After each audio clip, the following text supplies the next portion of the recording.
Estamos começando agora mais um episódio muito especial do nosso Santo Flow Podcast. Uma conversa extremamente providencial, um presente de Deus para nós aqui no Santo Flow. E sempre é uma honra, uma alegria receber um bispo aqui no Santo Flow, principalmente nessa série Vocação que estamos sempre fazendo no oferecimento da Arte Sacra, nossa grande parceira aqui no nosso Santo Flow. E hoje nós estamos fazendo uma visita hoje na Cúria Diocesana para encontrar e conversar um pouco com o Dom Júlio, ele que é arcebispo da Arquidiocese de Sorocaba, e nos acolheu com muita alegria aqui hoje no Santo Flow aqui na Cúria. Mas antes de tudo, sua bênção, que alegria estarmos juntos por aqui, Dom Júlio. Bem, Deus abençoe a todos os que acompanham esse podcast. Eu falava aqui em off, mas para situar, o senhor está aqui há 6 anos? Antes de chegar até aqui, já era bispo auxiliar de algum lugar ou foi feito bispo para Sorocaba? Não, eu fui bispo auxiliar por 5 anos na Arquidiocese de São Paulo. Era o vigário episcopal para a região episcopal Lapa. Ah, então passou um tempo por lá como auxiliar e depois veio como arcebispo aqui de Sorocaba. Eu fiz um treinamento, algumas horas de voo lá.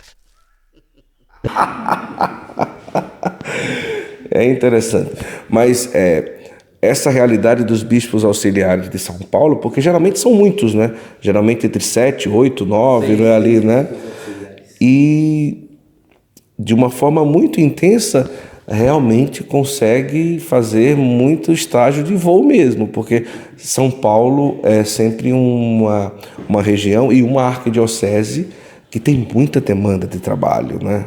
Não podemos esquecer que São Paulo é uma grande megalópole, é uma concentração, né, de culturas, de pessoas, de serviços, de produções culturais, né, que de fato fazem da cidade uma cidade-mundo. Por isso que algum tempo lá sempre ajuda a gente também a ganhar experiência, né? Conforme dizem os italianos, fazer os ossos, né? Então ter ossatura, ter musculatura também para enfrentar, né, outros desafios em outros lugares. Só por curiosidade, quando se é bispo auxiliar, se remete a uma diocese que já não existe mais ou extinta. Se torna titular. Isso, titular. Uma igreja que não existe, que continua existindo, mas não há mais a estrutura e também os fiéis, né? Então, na época, eu fui assinalado como titular de Tagamuta, que fica no norte da África, que ficava na província de Ipona, uma igreja particular, onde certamente Santo Agostinho também pregou. Olha que coisa, né? Eu acho tão curioso esses títulos assim, né? Bispo titular, né? Dessas dioceses que já não tem uma... É algo curioso, né? Porque, querendo ou não, tem que sempre, de uma forma, mesmo sendo auxiliar, o bispo ser titular ligado a alguma diocese, né? Mas o senhor é natural de onde? Bom, eu sou natural da cidade de Garça, que fica na Diocese de Marília. Nasci em 1962 e com 3 anos e meio a minha família se mudou então para a cidade de São Paulo. Foi na cidade de São Paulo, mais exatamente na Zona Leste, onde então foi a minha primeira infância, posso dizer, e também a maior parte da educação de fé, né, como criança. Olha só, no caso o senhor já nasce, é gerado e vai crescendo no lar católico? Sim. Bom, eu sou descendente de japoneses, né? Tá na cara, né? Que eu sou descendente de japoneses. Tá na cara. Os meus avós vieram em 1930 do Japão para o Brasil. O Japão passava por grandes transformações sociais e econômicas. havia um excedente de mão de obras e uma das soluções foi, de fato, exportar a mão de obra. E aqui no Brasil havia a necessidade de mão de obra estrangeira, porque os italianos já não vinham mais, o governo italiano não mandava mais trabalhadores aqui para as grandes fazendas de café. Por isso, os grandes fazendeiros e o governo do estado de São Paulo procuraram no mundo um lugar onde pudesse encontrar mão de obra excedente. Tentaram na China, não deu certo, e com o Japão, então, foi assinado um tratado de imigração. Se tratava, portanto, de uma política de governo, né? Uma política pública, mandar os trabalhadores aqui para o Brasil. E os meus avós, então, tendo essa possibilidade, né, de ir para um país que era descrito como um país de grande riqueza, né, eles vieram, de fato, seduzidos, né, pelo sonho de poder se enriquecer aqui no Brasil. Tinha lá uma propaganda no Japão que me dizia o seguinte: no Brasil há uma árvore com frutos de ouro, basta estender a mão e colher. Foi o que o meu avô leu lá, meu avô paterno. Minha avó materna veio para o Brasil com 17 anos de idade, com documentos falsificados, porque ela veio sozinha e não podia, no contrato estava dito que só podiam vir núcleos familiares, pai, mãe e filhos. E lá no Japão ela arranjou uma família de mentira, falsificou o documento e veio para o Brasil, porque ela tinha ouvido falar que aqui no Brasil, andando pela estrada, se encontrava pepicas de ouro. Então eles vieram fascinados e sonhando com a riqueza. Chegando aqui no Brasil, de fato, não encontraram nada disso. Encontraram uma vida muito dura, quase uma escravidão, né? Mas encontraram uma outra árvore, que é a árvore da vida, a árvore da cruz. Lá está o fruto de ouro, né, que é Cristo.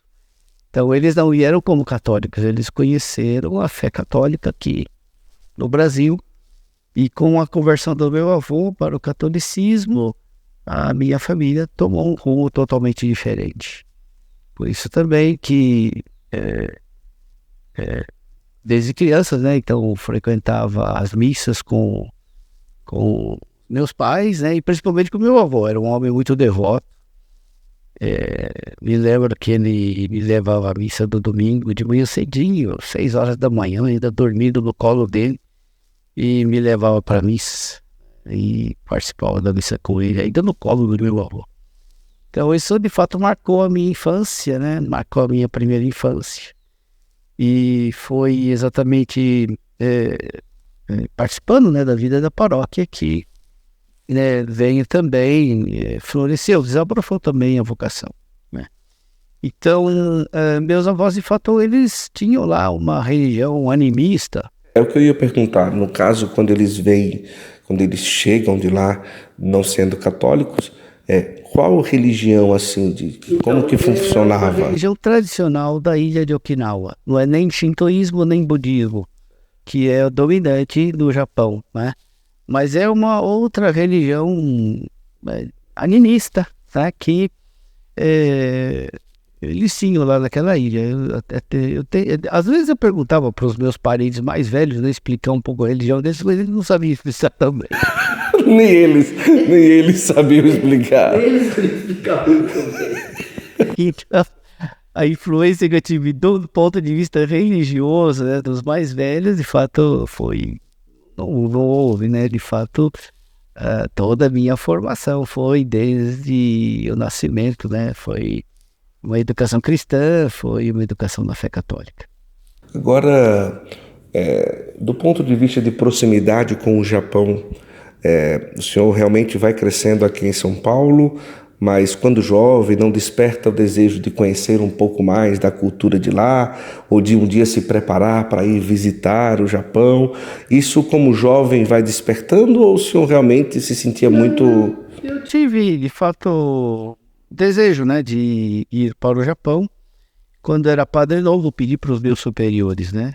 Era a década de 80, 90, o fenômeno dos decassegue, ou seja, os descendentes de japoneses, os brasileiros descendentes de japoneses, que iam para o Japão, né, trabalhar e assumir os trabalhos de mão de obra não especializada.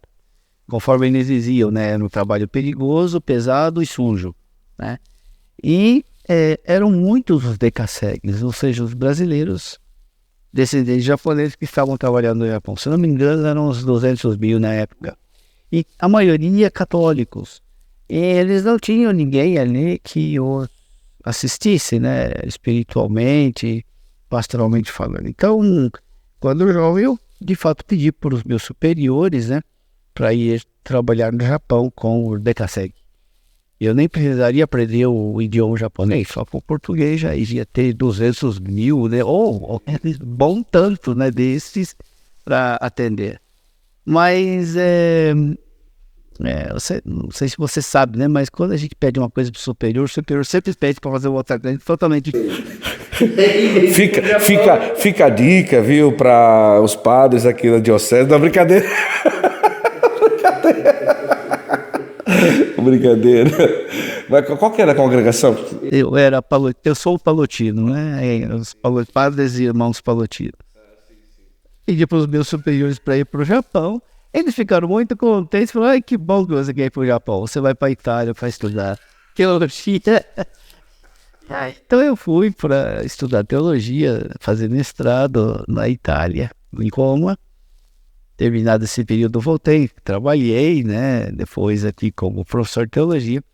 Estava me preparando para pedir pela segunda vez para ir para o Japão. Aí antes eu pedi, eles me mandaram de volta para Roma para fazer o doutorado. Aí, de fato, depois com a idade a gente é mais difícil, né? A gente percebe que fala, não, precisa ter uma certa... Só ser mais jovem, né? Mas o senhor já foi ao Japão? Fui no ano passado só. Ah, no ano passado? Tentei uma vez e não foi possível, porque ocorreram alguns problemas que eu não podia, de fato, deixar a arquidiocese. Mas no ano passado, graças a Deus, deu tudo certo, né? E fui para o Japão. Visitei, então, a ilha dos meus avós, Okinawa.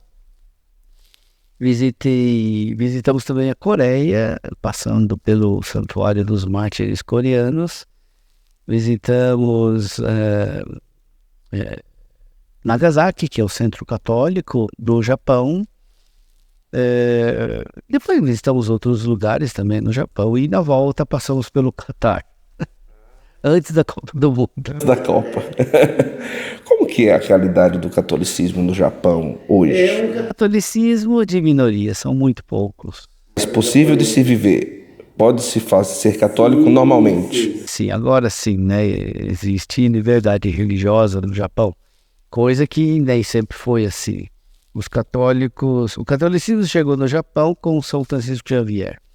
E pouco tempo depois começou uma perseguição muito dura, né, aos católicos no Japão. Eles praticamente ficaram 2 séculos e meio sendo perseguidos, sem igreja, sem missa, sem confissão, sem padre, sem missionário, sem imagens por 2 séculos e meio. Foram 7 gerações. Que transmitiram integralmente a fé católica. De tal modo que quando o primeiro missionário pôde voltar para o Japão, né, esses católicos ocultos, né, se apresentaram ao padre, né, ele fez algumas perguntas de catequese básica, eles sabiam tudo, responderam tudo. Né, e foi, de fato, o Papa Francisco falou que os cristãos ocultos do Japão são um verdadeiro milagre. E eu acredito sim, né, que são um milagre, né, de poder conseguir, né, transmitir a fé integralmente, né, por 7 gerações sem ter nenhum contato, né, sem poder expressar, não, sem poder professar fé publicamente. Né. No Museu de Nagasaki encontrei ali uma imagem, né, de uma divindade budista. Eu me perguntei, mas por que essa divindade budista está aqui no Museu dos Cristãos? Aí eu fui ler a explicação. né? Aquela imagem chama-se Maria Kanon, ou seja, é uma divindade budista, mas na divindade budista eles veneravam Nossa Senhora. Exatamente, porque o catolicismo era proibido. Se eles fossem denunciados, né, normalmente ou era a deportação ou então a morte, né, um martírio. O museu aí em Nagasaki é muito interessante e é muito surpreendente, né, pela história, né, por tudo aquilo que a gente encontra lá do catolicismo no Japão. É de fato uma história de heroísmo, né? E é sempre um sinal para a gente, né? Uma outra coisa interessante desta viagem foi também o fato da gente ter visitado o Santuário dos Mártires Coreanos. E ali a gente também descobriu uma outra coisa muito interessante, que a fé cristã na Coreia foi introduzida por leigos, não por missionários.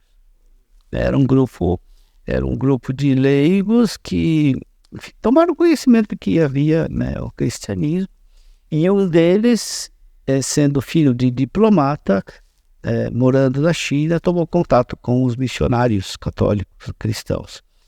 E aí ele recebeu a catequese, recebeu o sacramento da iniciação cristã e voltou então para a Coreia. E lá, então, por obra, né, destes cristãos leigos, o catolicismo, a fé cristã entrou também na Coreia.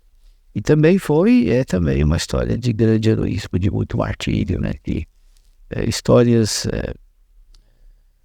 impressionantes, né, de testemunho de fé. Do ponto de vista da China, atualmente já é diferente, já não tem tanta liberdade dessa forma. Se eu tenho informação. Já é mais complicado, sim, né? Existe ali, né? Bom, existe a Igreja Nacional, né? Ou seja, uma igreja oficial, é uma religião, como é que eu posso dizer? Não é a religião do Estado, mas é uma religião oficial, né? E há um grande controle, né, na igreja na China. Informações, não tenho muitas informações sobre como é o catolicismo na China, porque de fato tenho, como é que eu posso dizer, tenho tido muito pouco contato, né? Então a gente não tem assim muitas informações. Mas é um dos lugares no mundo em que o católico não pode ser católico de uma forma tão livre assim, não é? Mas isso não é só na China. Os cristãos são muito perseguidos atualmente. Se não me engano, são 260 milhões de cristãos que de alguma forma são perseguidos, não podem professar livremente a própria fé, né? 80% das pessoas que são perseguidas por causa da religião são cristãos. O cristianismo é a religião mais perseguida atualmente. Então, no Brasil, muitas vezes a gente vive a nossa fé e não tem ideia o que se passa pelo mundo, não é? Muitas vezes nós corremos o risco de resumir a vida de fé católica daquilo que a gente vive aqui no Brasil. E às vezes a gente se apega em tantas coisas periféricas, acessórias na nossa vida de fé, e às vezes a gente não tem noção o quanto outros cristãos sofrem coisas terríveis para viver a sua fé em outras localidades do mundo, não é? Que falta às vezes a oportunidade de ter contato com essas realidades, né? Lógico, as informações estão aí, né? A gente deve buscá-las. Mas às vezes um contato pessoal é muito significativo e impactante. Eu tive um encontro uma vez com o bispo de Mossul, né, fica no Iraque, né? E naquela época ele estava relatando, né, que quase todo mês na comunidade faltava alguém que tinha sido morto pelos grupos radicais, né? Os grupos radicais sabem onde os cristãos moram, né? E eles não têm alternativa, ou se convertem ou pagam um imposto altíssimo para continuar como cristãos, ou são mortos. Então, todo mês, na comunidade daquele bispo, o arcebispo de Mossul, né? Tinha alguém que tinha sido morto. Ele foi eleito, ele foi nomeado pelo Papa Bento XVI na mesma época que eu, né? E ele dizia que ele tinha sido nomeado arcebispo de Mossul porque o seu antecessor tinha sido morto também, né? E aí eu tive vontade de perguntar para ele, né? Mas como é que o senhor tem coragem? Se fosse eu ia dizer pro Papa que eu não ia, não. Né? Porque ser arcebispo lá de Mossul é botar a cabeça a prêmio, né? Como é que você tem coragem de fazer uma coisa dessa? Eu não precisei perguntar porque ele continuou o relato dele, né? Ele relatou uma vez que estava na Semana Santa e tinha o toque de recolher, ninguém podia sair de casa. E ele pensou, o que eu vou fazer? Eu vou rezar a missa, né? Semana Santa, vai ter lá o sacristão, 2, 3 velhinhas, fazer o quê, né? Quando ele chegou na igreja, estava todo mundo lá, não faltou ninguém, a igreja estava cheia. E ele perguntou, mas vocês não sabem que tem o toque de recolher? Sabemos, seu bispo. E vocês sabem que vocês correm risco de vida ao vir, e depois que vocês voltarem, vocês vão correr risco de vida também? Sabemos, seu bispo. E por que vocês vieram? A gente não vive sem missa.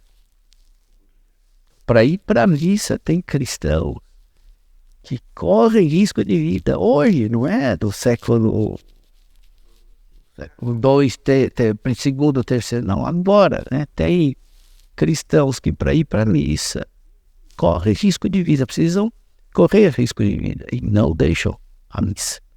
Né, porque não podemos viver sem a missa. Né. Então, é bom que a gente às vezes tenha esses contatos, né? Nos impactam, né? E chamam a atenção, né? Para algumas coisas que, graças a Deus, né? Temos liberdade religiosa, né? Eu acho que isso é uma coisa importante que a gente precisa lutar para que isso seja um direito de todos, não só aqui do Brasil ou de alguns lugares, mas que, de fato, seja, né? Um direito reconhecido para todas as pessoas. A partir de qual idade que começa a despertar o desejo do senhor de ser sacerdote? Bom, eu tinha feito a primeira comunhão, aí a minha mãe achou que eu não devia abandonar a igreja, então me botou na catequese de perseverança. Naquela época era cruzada eucarística. Cruzada eucarística. Isso. E além da cruzada eucarística, me colocou também no grupo dos coroinhas, né? Então eu ia todos os dias à missa, ajudava na missa como coroinha. E eu tinha 10 anos de idade, eu me lembro que eu estava na sacristia me preparando para servir, né, na missa, estava colocando a batinha, estava sozinho na sacristia e entrou o pároco, né, que o padre Vitório, tinha um padre muito zeloso, né, falecido há pouco tempo, muito bom e ao mesmo tempo muito, como é que eu posso dizer, firme, né, descendente de espanhol, daqueles de fogo, e eu tinha medo daquele padre, medo dele. Quando ele entrou na sacristia, eu tentei ficar invisível, né? Não tinha capa de invisibilidade, né? Então eu tentei ficar invisível, mas ele me viu lá, chegou perto de mim, né? E apontou o dedo no meu nariz e falou assim: filho, você quer ser padre? Senhor! Eu nunca tinha pensado em ser padre. Eu queria ser piloto de Fórmula 1, queria ser piloto de avião, eu tinha outro tipo de sonhos. Nunca imaginei ser padre na minha vida. Mas o padre acreditou em mim, acreditou em minha família, depois do vocacional. E aí, com 12 anos, então, eu fui para o seminário. Né? Saí de casa, fui para Londrina, comecei o seminário menor. Lógico, as razões pelas quais eu entrei no seminário, né, não foram as razões que me fizeram permanecer no seminário, que também não foram as razões pelas quais eu pedi, né, a consagração religiosa e também a ordenação diaconal e depois presbiteral. Então, ao longo do tempo, de fato, as motivações, as razões, elas foram também amadurecendo, crescendo, né, junto com a gente. Imagina a cena. Claro, senhor padre, eu quero ser agora. Eu não ia contrariar o padre de jeito nenhum. Que maravilha. Olha, nós queremos lembrar... Ontem foi a parábola dos dois filhos, né? Vai trabalhar na minha vinha. Aquele primeiro falou com insolência, desrespeito, não quero. Aí eu fui como o outro, né? Não, sim senhor, vou. Mas acabei indo também. Não sabia como seria o caminho, né? Mas foi, né? Olha, nós queremos lembrar que toda essa série que nós gravamos aqui no Santo Flow é uma série especial do oferecimento da Arte Sacro, que você vê aí na imagem. É uma empresa muito conhecida no Brasil inteiro, mais de 25 anos confeccionando paramentos litúrgicos. A Arte Sacro, inclusive, trabalha com projetos especiais, às vezes jubileu de diocese, às vezes aniversário de paróquia, projetos especializados para ocasiões específicas. E também lá tem uma aba especial, que é a aba para presentear. É uma aba importante, viu, Dom? Sabe por quê? Porque às vezes a gente vai presentear um padre, um bispo, e fica num dilema muito grande, né? Eu imagino que no tempo de padre, quantas toalhas que o senhor recebeu com o nome de Padre Júlio, né? Muitas. Não foram muitas, não? Não foram, não? O que é que o senhor mais recebia? Eu recebi com grande... Com grande alegria. Foram úteis. Foram úteis. Mas olha, lá na Arte Sacro tem uma coisa importante, uma aba para presentear. Lá você escolhe, coloca o endereço do seu padre, do bispo, do diácono, do seminarista, e a Arte Sacro resolve tudo, manda um presente que você escolhe, que pode ser realmente utilizado por um padre, por um bispo, tem lá a aba para presentear. E também sinta-se convidado a visitar uma loja da Arte Sacro, Balneário Camboriú, Santa Catarina, em São Paulo, ali na capital, perto da Catedral da Sé, e em Recife, na Praça do Carmo ali, Arte Sacro, sempre com muito zelo, fazendo acontecer um trabalho especial com paramentos litúrgicos. Então, ali o senhor, mas o padre espanhol, ele não era palotino também? Palotino. Ah, Por causa disso que eu entrei. entrou no seminário menor. Essa realidade do seminário menor, atualmente, é algo bem escasso, né? No Brasil quase que não existe mais, né? São poucos os que têm seminário menor. Mas o bem que fez isso, né? E, de fato, não eram muitos os seminários menores, mas tinha alguns, um pouco mais do que hoje em dia. No caso, o senhor entrou com 12 anos. Mas o quanto que fez bem, porque entra com 12 anos e aqueles que mesmo que não decidissem ser padres, mas a formação que eles saíam como homem para ser um pai de família era algo extraordinário, né? Era um ambiente bastante sadio, né? Muito bom. Eram outras épocas. Hoje é mais difícil ter, né? Mas foi, de fato, sempre deixa saudades, né? Eu tive um irmão mais novo que também entrou no mesmo seminário que eu, e todas as vezes que a gente se encontra, a gente sempre relembra, né, com muita alegria, né? Muita gratidão também os anos que... Esse não se ordenou, não? Não, Ele descobriu que ele tinha vocação para ser seminarista, não para ser padre. Boa! Gostei dessa. Agora, Dom, o senhor fala... Porque quando ele saiu, ele sofreu muito no sentido de se adaptar, né? Ele gostava muito. Pode ser seminarista. Até aí não passava. Né? Eu sei que eu tinha vocação para ser seminarista, mas não para ser padre. Mas antes da decisão de ser padre, o senhor falou que tem o desejo de ser piloto de Fórmula 1? Naquela época era o Emerson Fittipaldi que fazia sucesso, né? E ainda que tivesse pouca idade, eu acompanhava, né, algumas coisas. Piloto de avião. Sonho de criança, 10 anos de idade, a gente sonha, né? A gente não tem... Mas nem toda criança sonha em ser piloto de avião, não é? Ou piloto era um sonho específico para uma criança ali. Né? Astronauta, e ficava imaginando voando pelas estrelas, né? Então são sonhos de criança, né? Então, mas como sonho de ser padre nunca foi meu sonho quando criança. Uma das coisas que me deixavam intrigue vocacional do seminário era quando eu lia a história dos santos, também São Vicente Pallotti, né, que é o fundador.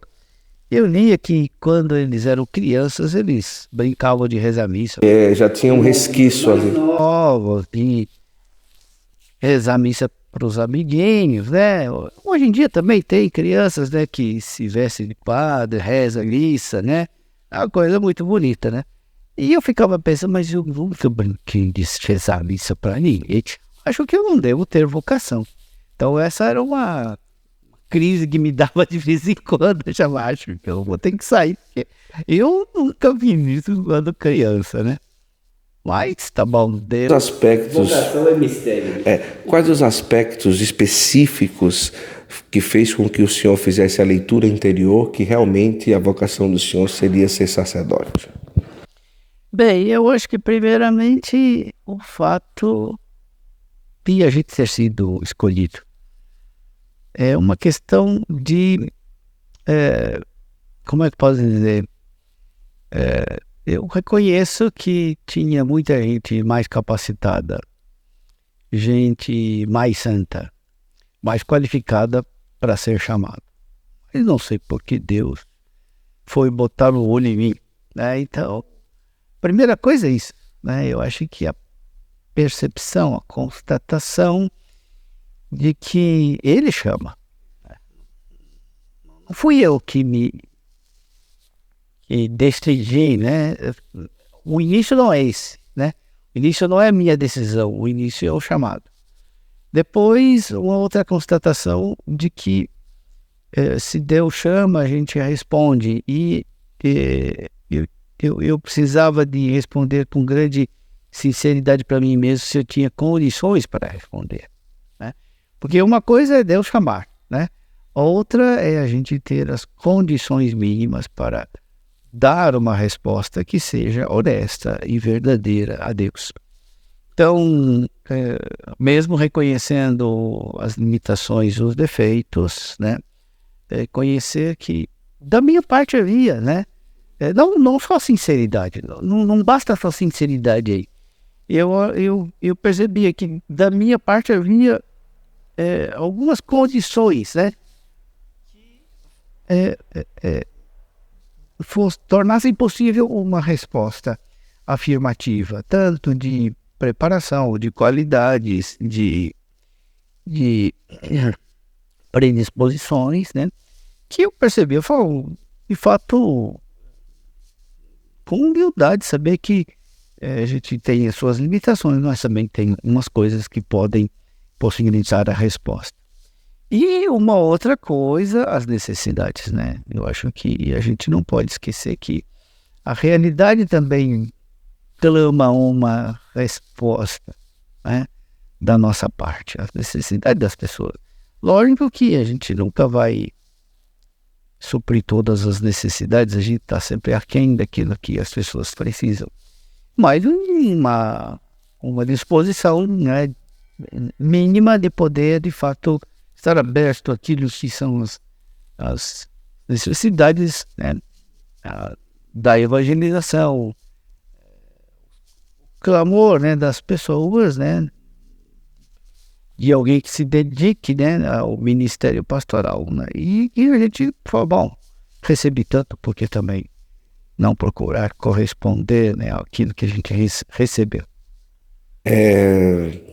O senhor, quando se ordena padre e até se tornar bispo, trabalha em que áreas específicas, como pároco, como missionário? Trabalhei como vigário paroquial durante algum tempo, depois assumi também a função de pároco, e depois, então, eu fiz estudos de especialização para poder trabalhar no ensino da teologia e também na formação sacerdotal, formação religiosa. E foi essa minha maior área de atuação, sempre ajudando também nas paróquias como vigário, mas tendo como trabalho principal a formação, né? Então, foi isso que ao longo do tempo, né, da minha vida de padre, eu me dediquei mais. Doutorado na mesma área, não? Sim. Ou especialização e o doutorado na mesma área? Foi isso. Mestrado e doutorado em teologia. Lógico, o curso de teologia não prepara para ser formador, né? Mas pelo menos nos dá uma, como é que fazer? Nos ajuda também, né? No sentido de nos dar os instrumentos para a gente também poder buscar, né? Aquilo que é necessário, né? Para poder também atuar na área da formação. Então, isso para mim foi bom. Esse foi o trabalho principal, né? Como padre, né? Depois também fui eleito reitor provincial, né? Durante 3 anos, e tinha sido reeleito para um segundo mandato, mais 3 anos. E aí veio, então, logo no início do segundo mandato, veio a nomeação como bispo. Como que foi? Eu sempre tenho curiosidade de saber a nomeação, como é que foi todo o processo. Foi um processo de característica natural, como sempre já existiam ventilações, histórias, possibilidades, ou foi algo extremamente surpreendente? No caso, como que foi a realidade prática? Bom, a realidade, na prática, eu já tinha ouvido falar alguma coisa assim, né, a respeito de uma possível nomeação. Por isso que eu tomei todos os cuidados e precauções, né, dentro da ética, de não me colocar em evidência, de não aparecer, de não dar ocasião para as pessoas terem esse tipo de ideia, de fazer indicações. Tanto que eu nunca participei de ordenação de bispo. Até dos meus colegas mais próximos eu não fui. Não, nunca fui, exatamente porque eu não queria, né, que fizessem esse tipo de associação. Ordenação de bispo, Padre Júlio, né? Então, a primeira ordenação de bispo que eu fui foi a minha, né? Foi isso porque eu não tinha gente, não ia. Então, e de fato foi havia sempre algum comentário, mas não era muita coisa, também não era assim tão evidente. Por isso que foi uma surpresa também, né? Quando o Núncio me ligou, né? Eu estava no meu escritório, ele me ligou, pediu para ir encontrá-lo lá em Brasília, porque ele precisava de entregar um documento para ele, né? E aí eu perguntei para o Núncio, mas seu Núncio, quando o senhor quer que eu esteja em Brasília? Amanhã. Eu falei, amanhã já, assim, eu estava em São Paulo, então eu tinha que comprar passagem. Ainda bem que tinha alguma milhagem guardada, não saiu tão caro. Se eu tivesse que pagar, ia sair o olho da cara. E aí, aquela noite eu me lembro que eu dormi, eu tentei achar algum... Porque pro Lúcio me chamar lá na anunciatura, eram 2 coisas só, né? Ou um castigo, mas eu tinha consciência de que tinha cometido erros, né? Mas não erros tão graves que eu precisava receber alguma advertência do Lúcio, né? E a outra seria a nomeação de bispo. Então eu passei a noite pensando. Ou seja, poderia ser 2 castigos, não? Brincadeira. Várias coisas. Aí eu fiquei pensando algum motivo para não aceitar ser bispo, né? Algum motivo para não aceitar? O senhor ficou pensando? Tá, eu fiquei procurando a noite toda algum motivo para falar, não, eu não posso por causa desse motivo. Mas todas as motivações que eu encontrava para não ser bispo era também para não ser padre. Então, bom, eu não posso só renunciar a ser bispo, eu tenho que renunciar também a ser padre, né? Eu fiquei numa sinuca de bico. Eu me lembro que quando eu viajei, né, de avião, estava muito sonolento, não tinha dormido. E quando estava chegando em Brasília, dei uma cochiladinha. Quando o avião bateu no solo, né, aquela vez parece que bateu com mais força, né? O pessoal se assustou, né? E eu acordei. Foi exatamente no momento que bateu no solo que ficou claro para mim qual deveria ser a minha resposta, né? Então, quando o Núncio me entregou a carta de nomeação do Papa Bento XVI, ele falou, olha, o senhor tem uma semana para pensar, conversa lá com o seu diretor espiritual, seu confessor. Eu falei, não, senhor, já tenho a resposta. E qual é a sua resposta? Não, minha resposta é a mesma que eu dei já mais de 20 anos atrás, né, quando eu pedi para ser consagrado palutino. Então a resposta é a mesma, eu não tenho outra resposta. Ah, então tá bom, então o senhor coloque por isso. Então, mandou a carta pro Papa. E aí, depois ele me pediu para esperar alguns dias, porque aí tinha que vir a nomeação, né? Oficial. Então passou algum tempo. Não, não podia falar para ninguém, né? Então, depois eu não falei para ninguém, né? Que nem para minha mãe, né? Tanto que quando saiu a minha nomeação, eu estava lá em Aparecida, na Assembleia dos Bispos, né? E aí estava o Dom Dílio junto comigo, falou: Dom Dílio, eu preciso ligar para minha mãe, tem que avisar ela, né? Antes que chegue por outros canais, né? Que eu fui, não. Ela falou: você não coloca a sua mãe? Eu falei: não, eu não falei. Com a minha mãe, era segredo que eu falei. Nem para minha mãe eu falei. E aí então não falei para ninguém, né? Meu irmão ficou sabendo pela internet, um monte de gente ficou sabendo pela televisão, né? De fato, eu não tinha falado para ninguém.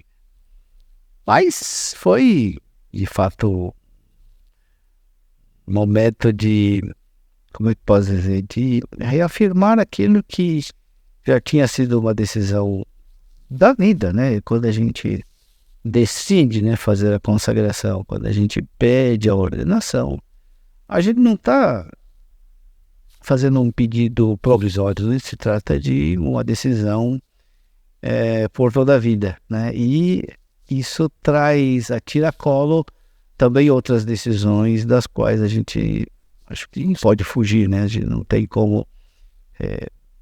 Tá certo, pode haver motivos, muitas outras razões pelas quais a gente possa e deva em consciência dizer não, né? Mas naquela ocasião, acho que a única resposta que me dava um pouco de paz e consciência, apesar de não me trazer tranquilidade, era falar: a resposta já foi dada, esse. Não quero perder mais uma noite de sono. A vida de bispo, ela se torna uma caminhada que potencializa a vida de sacerdote, ou para ser bispo também, algumas práticas como sacerdote acabam ficando um pouco na saudade de estar mais perto ali do povo, de ter uma paróquia, de ter um trabalho, de ter um pouco mais de liberdade. Também tem isso, significa restrições, mas também eu acho que aprofundamento, né, crescimento, amadurecimento. Acho que as duas coisas estão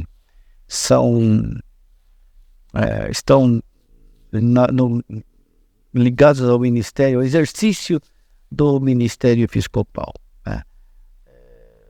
Algumas coisas que ficam mais limitadas, lógico que a gente precisa de tomar cuidado para que não sejam extintos, né? Não sejam deixados de lado.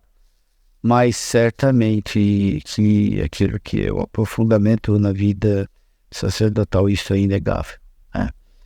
Eu sempre digo que ser bispo é uma graça. É uma graça muito exigente, mas continua como graça. Muito exigente, né? Mas é uma graça. Porque perpassa a proximidade com o clero, a administração, a vida burocrática, uma presença de alguém que é uma autoridade numa região e que eu costumo pensar que, e é assim, né? O anel que o bispo utiliza no dedo, né? Ali simboliza também a questão de você ser casado com a sua diocese, né? E eu imagino que é bem isso, a vida de um bispo. Eu sou casado, né? Pela manhã, quando eu acordo, até quando eu vou dormir, de certa forma, a minha vida está interligada com a minha esposa e não tem jeito. Às vezes eu vou dormir pensando em algum problema ligado a ela ou alguma coisa que no outro dia... E eu penso que o bispo em si é meio que difícil de desligar-se em algum momento da realidade da diocese, porque é meio que como um casamento também, não é, Dom? Então é isso, é o aspecto esponsal, né, que perpassa, né, o exercício do ministério episcopal, a espiritualidade, né, episcopal. Isso faz parte, sim, sem dúvida nenhuma, né? E eu acho que é um dos aspectos que aprofunda, né, na vida da gente, né? As responsabilidades são maiores e, como tal, isso exige da gente também um crescimento. Eu acho que ou a gente cresce ou a gente decresce, ou a gente se aproxima ou nossa vida é uma formação permanente ou uma decadência permanente. Então, nos empenha para crescer sempre. Nos nossos podcasts nós temos alguns amigos, parceiros. Eu fiquei curioso que em off aqui, quando a gente estava, antes da gente começar a nossa gravação, eu pedi uma bênção para que a gente pudesse começar, e o Dom invocou os Santos Anjos, né? Verdade, hoje dia dos Santos Anjos da Guarda e tudo. Eu fiquei curioso, mas eu nunca vi um bispo ao começar a rezar, que até mesmo essa visão da angeologia muitas vezes até fica em xeque na igreja, né? Nem todo mundo dá muito valor. Isso aí não é muito, fica uma coisa. Mas eu achei interessante, porque como bispo invocar os santos anjos para ajudar, né, na nossa gravação de hoje, não é? E como bispo eu acho que preciso mais ainda da proteção. Então vamos lá. Então nós trouxemos um presente para o senhor, que tem a ver com isso. O senhor vai utilizar na sala, em qualquer lugar, em casa. Mas o Artesanato Costa, nosso parceiro hoje, mesmo sendo aqui o Santo Flow Vocação, a gente trouxe aqui para o senhor levar para acompanhar essa imagem aí, réplica da imagem do Monte Gargano, de São Miguel Arcanjo, e o senhor vai escolher, né, como que vai utilizar, onde que ela vai ficar. E o Artesanato Costa é sempre muito bem, sempre conhece bem, não é? Olha aí, desse aí o senhor não tinha. Os paramentos do arte sacro e também tem imagem. Que maravilha, que bom. Pode colocar aqui, Dom, que maravilha. O senhor depois vai escolher um lugar que São Miguel vai estar. O senhor conhece bem a arte sacro? Sim, conheço. Que maravilha. Realmente a arte sacro é uma empresa muito especial e tem feito um trabalho muito bom. Propaganda, né? Mas acho que, posso dizer que tenho vários paramentos também da arte sacra. Olha que maravilha. Eles acham que eu compro pouco deles, mas não. Mas eu falo, não, só um por ano e olha lá ainda por cima. Já são várias vezes que eu não adquiro paramento, porque eu acho que já tenho. Tem muito, né? E também da nossa parceira, da minha biblioteca católica, que é o maior clube de livros do Brasil, o maior clube de livros católicos no Brasil. Nós preparamos aqui, eu também não sei o que é que foi colocado aqui mas com certeza da nossa fé católica é um tesouro. O senhor pode abrir, ficar à vontade, e vamos ver aí a serventia, né? Com certeza aquilo que nós teremos aí, que a minha biblioteca católica preparou, e pode trazer aqui para mim. Que maravilha. O que é que nós temos aí, Dom? Então, o Redentor da História. Certo, um livretozinho, é um guia, não é? Redentor da História. Certo, e esse que foi aí olha, tem até um card bonito ali. E o livro mesmo, como que chama o livro? Vamos ver aí. Jesus de Nazaré. Olha, uma edição especial. Acho que essa edição talvez o senhor não teria, com essa capa. Não tenho.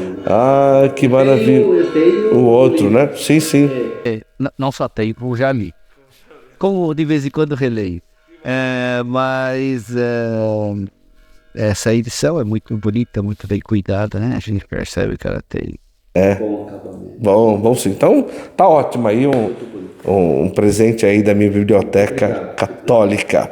Pronto, eu vou aqui para as últimas conversas aqui com o Dom Júlio, mas a Arquidiocese de Sorocaba está se preparando para o seu centenário. Exato, 2024 celebra o seu centenário. O que está sendo preparado aí de forma geral para que a gente possa Na verdade já começou, né? Já começou. Estamos celebrando vários jubileus ao longo deste ano até o ano que vem. Já tivemos o jubileu dos seminaristas, dos coroinhas e acólitos, dos diáconos. Estamos nos preparando para o jubileu Depois vamos ter de outros grupos, né? Pastorais sociais, catequistas, crismandos, juventude, famílias. Então, são diversos jubileus em todas as cidades que compõem a arquidiocese. São 12 municípios e estamos, então, fazendo a celebração do jubileu, né? Para grupos específicos em todas as cidades da nossa arquidiocese. Além disso, fizemos o lançamento de um selo comemorativo pela empresa Correios do Brasil e o carimbo também, comemorativo do centenário. Lançamos também a medalha, né, do jubileu, do centenário. Pro ano que vem esperamos concluir a reforma aqui do nosso seminário, né? Estamos reformando esse seminário já há quase 2 anos, né? E queremos entregar esta obra também como um fruto, né, do nosso centenário, já que se trata de um prédio histórico de grande valor, não só afetivo, mas também religioso, né, para a cidade, para a arquidiocese. E também vamos inaugurar um monumento que vai ficar aqui também no nosso seminário, né? Além das outras celebrações também, celebração do centenário, né? E queremos também fazer um encontro com autoridades dos municípios, né? Lançando um relatório da ação social da arquidiocese. Eu acho que essa ação, né, solidária, caritativa, né, é algo que está presente em todas as paróquias, todos os movimentos pastorais e tem um grande impacto social, né, que é desconhecido até de nós mesmos. Então, estamos fazendo esse relatório, né, para poder ter uma ideia, né, ter uma ideia exata, né, do montante de trabalho, do número de pessoas e do impacto social, né, que tem a Arquidiocese de Sorocaba, a Igreja Católica, aqui nos municípios, né, que a Igreja está presente. Muito bom. Partindo do princípio em que naquela Câmara tenham muitos jovens que têm a sua dúvida sobre dizer sim ou não à vocação sacerdotal, tem uma inquietação, ou alguém produz essa inquietação nele, as pessoas comentam, a comunidade meio que fala a mesma coisa e tal. Se nós pudéssemos estabelecer algum conselho para esse jovem, qual conselho que o senhor daria? Eu dou o conselho que a vocação vale a pena, não é? Na verdade, sem a vocação, a nossa vida, ela se torna, como é que eu posso dizer, desorientada, não é? Por que muita gente se sente desorientado na vida? Porque não tem a direção, não é? Não tem o norte, não tem, como é que eu posso dizer, não tem um GPS que o guie, né? Podemos dizer que a vocação é isso, né? É aquilo que unifica todas as nossas ações, todos os nossos esforços. É aquilo que dá coerência a tudo aquilo que a gente faz ou deixa de fazer, não é? Sem a vocação, a gente fica totalmente desorientado e não sabe qual é o significado, o sentido da própria vida. Então, qualquer que seja a vocação, ela é aquilo que dá a orientação para a nossa vida, faz a nossa vida valer a pena. A gente não quer só sobreviver, a gente quer viver, né? E para viver em plenitude, é preciso responder à vocação, é preciso não só responder, é preciso realizar a própria vocação, né? Por isso que eu vejo que é aquilo que não só vale a pena, mas aquilo que vale a nossa vida, né? Tem alguma coisa que vale a minha vida? Tem alguma coisa que vale a pena, né, eu gastar todas as minhas melhores energias? Tem alguma coisa que vale consumir, né, tudo, dar tudo, sem reserva? A vocação, tá? Esta é a vocação. Sem ela, de fato, a gente só sobrevive, né? Por isso que eu gostaria de encorajar os jovens a não terem medo, né, de responder com generosidade, né? A vocação não é uma carreira, não é uma ocupação provisória, não é uma decisão a tempo determinado, não. A vocação é a orientação da nossa vida, é o rumo, né? A nossa vida é como uma grande viagem. Diz um provérbio chinês que toda grande viagem começa com o primeiro pequeno passo. Eu acho que esse provérbio está errado. Não concordo com esse provérbio, porque a grande viagem não começa com o primeiro passo. A grande viagem começa com a visão da chegada. Sem ter claro a visão da chegada, a gente pode dar muitos passos contraditórios e ficar dando voltas, de modo incoerente. A vocação é isso, nos dá a visão do destino final, né, da nossa chegada. A vocação nos dá o antegozo, né, daquilo que é o sentido da própria existência. Então, não ter medo, né, de responder com generosidade.